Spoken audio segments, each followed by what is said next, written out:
Assalamualaikum Kak. Waalaikumsalam. Saya dengar kat sini viral nasi lemak basmati chicken chop besar RM15 je. Betul. Mana chicken chop dia? Kita ada dia punya chicken chop dia. Oh, ini ke chicken chop dia.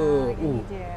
Ui, besar betul Kak. Besar kan? Besar tapak tangan. Ui, besar sangat ni. Nasi lemak kasi saya dengar special diorang cakap pakai basmati Kita pakai beras inilah basmati. Inilah beras Tengok dia. sikit, belanja sikit tengok lerai elok tak? Panjang kan beras dia. Panjang-panjang lah nasi lemak basmati. Betul. So apa kondimen yang ada dalam chicken chop ni? Macam biasalah kita letak ikan bilis. Ikan bilis, kacang, Lepas tu timun. Telur ni awak nak telur mata ke telur rebus? Oh, boleh pilih? Boleh pilih. Telur mata lah? Telur mata Okey, dekat sini kita bagi sebiji. Sebiji? Kita bagi dapat sebiji. telur sebiji. Sambal dia pedas tak? Pedas-pedas manja. Pedas-pedas manja. Oh, mantap. Okey, lepas tu Chicken chop? Chicken chop. Ini chicken chop. Tunjuk sikit. Oh, chicken chop besar macam ni dengan nasi lemak basmati.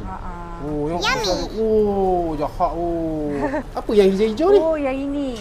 Saya perhati je dari tadi. Sambal hijau. Sambal hijau? Nak ke? Boleh ke kalau ni ada nak kena tambah-tambah ke? Kalau yang sambal hijau ni kita add on RM2. RM2 je? Ui, pedas agak? Pedas, ni pedas. Jahat.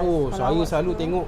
Awak nak tambah lagi tak? Boleh tak? Boleh tak? Saya suka makan pedas kak. Saya strong kak. Strong Strong memang strong. Akak je tak strong, saya strong kak. Saya suka strong ni. Akak suka yang strong? Ni kak. Saya baru main gym 2 hari kak. 2 hari main gym nampak? Naik lah. Ni kak. Nasi lemak chicken chop Nasi lemak basmati chicken chop RM15. Sambal hijau. Sambal hijau. Saya tambah cabai hijau kat atas. Jahat ni. Pedas ni. Okey kak.